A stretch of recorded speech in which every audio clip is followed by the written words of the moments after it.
मनुष्य चाहे कितना ही अभागा मनुष्य हो, सुबह 3 बजे से 6 बजे उठकर ब्रह्म मुहूर्त में यह काम कर दो, जो चाहोगे वह मिलेगा।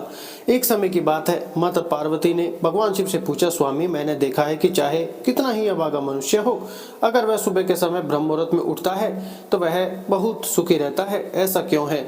मुझे ब्रह्म मुहूर्त का रहस्य बताइए। तब भगवान शिव ने कहा, हे देवी, मैं आपको इस प्रश्न का उत्तर एक कथा के माध्यम से बताऊंगा। कृपया आप इस कथा को ध्यानपूर्वक सुनना, और जो भी मनुष्य इस कथा को पूरा सुनेगा तो वह कभी भी इस अवसर को अपने हाथ से जाने नहीं देगा। ब्रह्म मुहूर्त का रहस्य जानकर पूरा जीवन बदल जाएगा। लेकिन उससे पहले अगर आप भी चाहते हैं कि लक्ष्मी माता का आशीर्वाद आप पर बना रहे तो इस वीडियो को एक लाइक करें और हमारे चैनल को सब्सक्राइब कर लें और कमेंट बॉक्स में जय लक्ष्मी माता जरूर लिखें। भगवान शिव कथा को सुनाना प्रारंभ करते हैं और माता पार्वती से कहते हैं, बहुत समय पहले की बात है, काशी में दीनू नाम का एक लड़का रहता था। वह लड़का बहुत ही अच्छा था, लेकिन उसकी एक गलत आदत थी। वह देर तक सोता रहता था। सुबह उसे जगाने के लिए घर वाले कई प्रयास करते थे, परंतु वह रोजाना सुबह देर तक उठता था।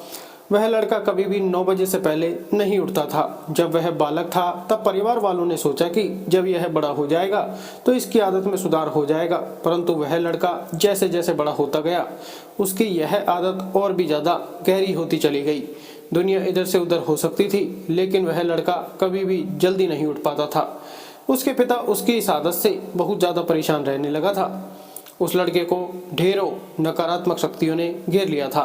वह सभी को पलटकर जवाब देता था और दिन भर उदास रहता था। इसका असर उसके स्वास्थ्य पर भी पड़ रहा था। जब उस लड़के को यह पता लगा कि उसके सारे मित्र सफलता को प्राप्त कर चुके हैं, तब वह और भी कहीं ज्यादा चिंतित हो गया और ईश्वर को कोसने लगा। वह बार बार यही कहता था कि मेरी किस्मत ही खराब है, परंतु उसके पिता अच्छी तरह से जानते थे कि उस लड़के के असफल होने के पीछे क्या कारण है। भगवान शिव ने कहा, हे देवी, फिर एक दिन की बात है, उसके पिता को किसी सन्यासी के बारे में पता चला तो तुरंत वह अपने बेटे की समस्या को लेकर उस सन्यासी के पास जा पहुंचे और सन्यासी को बड़े ही विस्तार से अपने बेटे की आदतों के बारे में बताया। फिर सन्यासी ने कहा कि कल आप अपने बेटे को इस आश्रम में आने को कहना। फिर उस लड़के का पिता अपने घर की ओर चला गया। उसे पता था कि अगर वह सीधे तरीके से अपने बेटे को सन्यासी से मिलने के लिए कहेगा तो वह कभी तैयार नहीं होगा। उसने अपने बेटे को अपने पास बुलाया और कहा, तुम्हारे सारे मित्र जीवन में सफलता प्राप्त कर चुके हैं, क्या तुम सफल होना नहीं चाहते हो? लड़के ने उत्तर दिया कि जरूर पिताजी, परंतु जब भी मैं अपने मित्रों से उनकी सफलता का रहस्य पूछता हूँ तो वे मुझे कुछ नहीं बताते हैं। भगवान शिव ने कहा, हे देवी। फिर उसके पिता ने कहा कि मुझे यह रहस्य पता चल गया है कि वह सभी क्यों सफल होते जा रहे हैं। तब उस लड़के ने बड़ी उत्सुकता से पूछा, क्या पता चल गया है पिताजी? कृपया करके आप मुझे बताइए। उसके पिता ने कहा कि कल सुबह तुम्हें एक सन्यासी के आश्रम में जाकर उनसे मिलना है। यदि तुम वहां पर समय से पहुंच गए तो वह सन्यासी तुम्हें ऐसा मंत्र बताएंगे जिससे तुम सफल हो जाओगे, परंतु एक समस्या है। लड़के ने पूछा, क्या समस्या है? पिता ने कहा कि जब तक तुम सोकर उठोगे तब तक सन्यासी से मिलने का समय समाप्त हो जाता है। भगवान शिव ने कहा, हे देवी। फिर उस लड़के ने कहा कि पिताजी, मैं कल पूरी रात जागता रहूंगा और सुबह सन्यासी से मिलकर आऊंगा। उसके पिता ने कहा कि ठीक है, तुम वहां जाकर उस सन्यासी की आज्ञा को मानना। पिता की बात सुनकर वह लड़का बहुत अधिक खुश हुआ।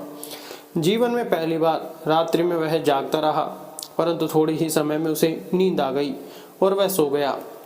फिर अगली सुबह जब उठा तो उसे पता चला कि सन्यासी से मिलने का समय समाप्त हो चुका था। उसके पिता ने लड़के की तरफ देखा और कहा कि तुम जीवन में कभी सफल नहीं हो पाओगे, जाओ और जाकर सो जाओ। पिता की यह बात सुनकर उस लड़के को बहुत दुख हुआ। उसने मन ही मन स्वयं को चुनौती दी कि कल सुबह वह सन्यासी से मिलने अवश्य जाएगा। उसने अपने पैर में एक छोटा सा घाव बना लिया, जिससे दर्द के कारण उसे रात भर नींद नहीं आई। भगवान शिव ने कहा, हे देवी, यह ऐसा पहला अवसर था जब उसने अपने जीवन में पहली बार सूर्योदय देखा था। वह तुरंत ही तैयार होकर सन्यासी से मिलने के लिए चला गया। आज उसका अनुभव कुछ अलग ही था। वह बेहद शांत महसूस कर रहा था। चलते चलते वह लड़का जैसे ही सन्यासी के आश्रम में पहुंचा तो वहां पर उसने देखा कि सन्यासी और उसके सभी शिष्य ध्यान लगाकर बैठे हुए थे। भगवान शिव ने कहा, हे देवी। फिर जब ध्यान का समय समाप्त हुआ तब लड़का उस सन्यासी के पास पहुंचा और उन्हें प्रणाम करते हुए बोला कि आपके पास कोई ऐसा मंत्र है जिससे मैं सफल हो सकता हूँ? कृपया करके मुझे वह मंत्र बताइए। मैं भी अपने मित्रों के समान सफल होना चाहता हूँ और अच्छा जीवन जीना चाहता हूँ। भगवान शिव ने कहा, हे देवी। फिर सन्यासी मुस्कुराए और बोले, अच्छा तो तुम वही बालक हो, तुम्हारे पिताजी मुझसे मिलने आए थे। उन्होंने तुम्हारे विषय में मुझे सब कुछ बता दिया था। मैं तुम्हें वह मंत्र अवश्य बता देता, परंतु अब लड़के ने जैसे ही परंतु शब्द सुना तो लड़का घबरा गया। उसने पूछा, परंतु क्या गुरुदेव? तब सन्यासी बोला, मैं तुम्हें वह मंत्र बताऊंगा, परंतु अगले 21 दिनों तक तुम्हें मेरी आज्ञा माननी होगी। मैं तुम्हें वह मंत्र 21 दिनों के बाद बताऊंगा। तब तक मैं तुमसे जो भी कार्य कहूंगा तुम्हें वह करना होगा। यदि तुम असफल हुए या कार्य के बीच से तुम्हारा संकल्प टूट गया तो उस मंत्र का असर नहीं होगा। दृढ़ निश्चय के साथ उस लड़के ने कहा कि मुझे आपकी सारी आज्ञा स्वीकार है। मैं अगले 21 दिनों के लिए आपका दास हूँ। आप जो भी कहेंगे मैं वही कार्य करूँगा। मुझे केवल और केवल उस मंत्र के बारे में जानना है। भगवान शिव ने कहा, हे देवी। फिर सन्यासी ने उस लड़के से कहा कि ठीक है, कल से तुम्हारा कार्य शुरू होगा। तुम इसी आश्रम में निवास करोगे। वह लड़का आश्रम में निवास करने के लिए तैयार हो गया। सन्यासी ने कहा कि यहाँ रहते हुए तुम्हें ब्रह्म मुहूर्त में उठना होगा और दूसरे शिष्यों की तरह ध्यान और तप करना होगा। साथ ही आश्रम के कार्यों में भी सहायता करनी होगी। ध्यान रहे, यह संकल्प टूटना नहीं चाहिए। भगवान शिव ने कहा, हे देवी। अब लड़का सन्यासी की बात से सहमत हो गया। अगले दिन से उसके कार्य के दिन की शुरुआत थी। इस बार उसने दृढ़ निश्चय किया, परंतु 1 सप्ताह बीतने के पश्चात ही उसका संकल्प टूट गया और वह 8वें दिन देर तक सोता रहा। जब वह नींद से जागा तो उसने कहा कि मुझसे कितनी बड़ी भूल हो गई है। वह रोते हुए सन्यासी के पास पहुंचा और कहने लगा कि हे गुरुदेव, मेरा संकल्प टूट गया। अब मैं जीवन में कभी सफल नहीं हो पाऊंगा। सन्यासी ने उसे समझाते हुए कहा कि एक बार फिर से शुरुआत करो, फिर से संकल्प करो। फिर लड़के ने सन्यासी से पूछा कि सुबह उठना इतना आवश्यक क्यों होता है और यहाँ पर सभी लोग इतने जल्दी क्यों उठ जाते हैं? भगवान शिव ने कहा, हे देवी। तब सन्यासी ने लड़के को समझाते हुए कहा कि सुबह यानी ब्रह्म मुहूर्त में उठने के पीछे बहुत बड़ा विज्ञान छिपा हुआ है। लड़के ने कहा कि कृपया मुझे वह विज्ञान बताने की कृपा करें। सन्यासी ने कहा कि रात्रि को 4 पहर में बांटा गया है। पहला रुद्रकाल, जिसका समय शाम 6 बजे से 9 बजे तक होता है। दूसरा राक्षस काल, जिसका समय रात्रि 9 बजे से 12 बजे तक होता है। तीसरा गंधर्व काल, जिसका समय रात्रि 12 बजे से 3 बजे तक होता है। और सबसे अंत में जो पहर आता है उसे मनोहर काल कहते हैं। इस समय को ब्रह्म मुहूर्त या अमृत बेला के नाम से भी जाना जाता है। इसका समय भोर 3 बजे से सुबह 6 बजे तक होता है। यह वह समय होता है जब पूरे संसार की नकारात्मक शक्तियां निष्क्रिय अवस्था में होती हैं और सकारात्मक शक्तियां सक्रिय होती हैं। ब्रह्म मुहूर्त अर्थात देव मुहूर्त। ब्रह्म मुहूर्त का अर्थ देवताओं का समय होता है। भगवान शिव ने कहा, हे देवी। वह सन्यासी आगे कहता है, इस समय देवता धरती पर विचरण कर रहे होते हैं और जागृत मनुष्य पर उनका बड़ा ही सकारात्मक प्रभाव पड़ता है। ब्रह्म मुहूर्त पेक्षा समय होता है जिसमें मनुष्य का मस्तिष्क बिल्कुल खाली होता है, जिसमें किसी प्रकार के कोई विचार नहीं होते हैं। और जब इस समय व्यक्ति अपनी पुस्तक खोलकर पाठ का अध्ययन करते हैं तो उन्हें सुबह सब कुछ जल्दी जल्दी याद भी होता है और यह लंबे समय तक याद रहता है। यह ऐसा समय है जिसमें हम ज्ञान को समझने का प्रयास करते हैं। इस कारण आश्रम के सभी शिष्य और संसार में बहुत से ज्ञानी लोग ब्रह्म मुहूर्त में ही उठ जाते हैं। प्राचीन काल में रोशनी का कोई स्रोत न होने के कारण लोग अपने दिन का समापन सूर्यास्त के साथ और आरंभ सूर्योदय के साथ करते थे। यह एक तरीका था जिसमें मानव जीवन प्रकृति के साथ तालमेल बनाकर चलता है। भगवान शिव ने कहा, हे देवी। फिर उस लड़के ने कहा कि ठीक है, मैं कल से अपना संकल्प फिर से शुरू करता हूँ, परंतु ब्रह्म मुहूर्त में उठकर मुझे क्या क्या करना चाहिए? तब सन्यासी ने कहा कि ठीक है, मैं तुम्हें बताता हूँ कि ब्रह्म मुहूर्त में क्या करना चाहिए और कैसे करना चाहिए।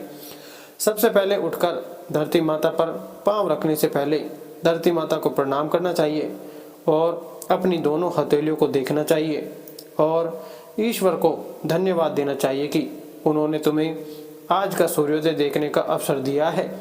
इसके बाद नित्य कर्म और स्नान करने से शरीर की ही नहीं बल्कि मन की शुद्धता भी बढ़ती है।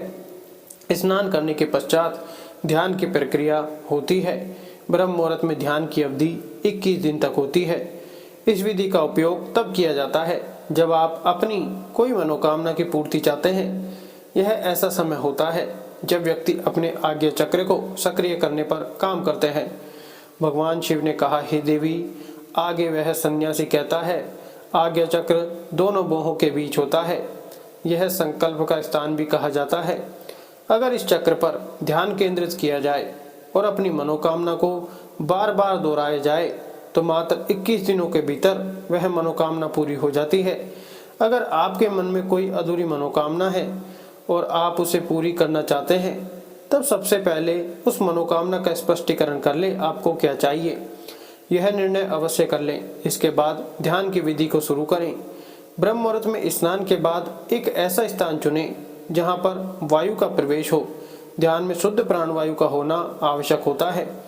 ध्यान की मुद्रा में रीढ़ की हड्डी सीधी होनी चाहिए, साथ ही गर्दन भी सीधी होनी चाहिए। सुखासन की अवस्था में दोनों हाथों को घुटनों पर रखकर आंखें बंद करके बैठ जाएं। हाथों की मुट्ठी को बंद कर लें और 2-3 मिनट तक बिल्कुल शांत हो जाएं।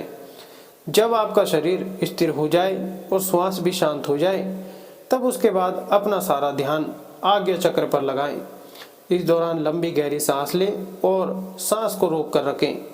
इस समय आप अपनी इच्छा को मन ही मन दोहराएं और अपने मन से इष्ट देव और देवी देवताओं और गुरुजनों का चिंतन करें।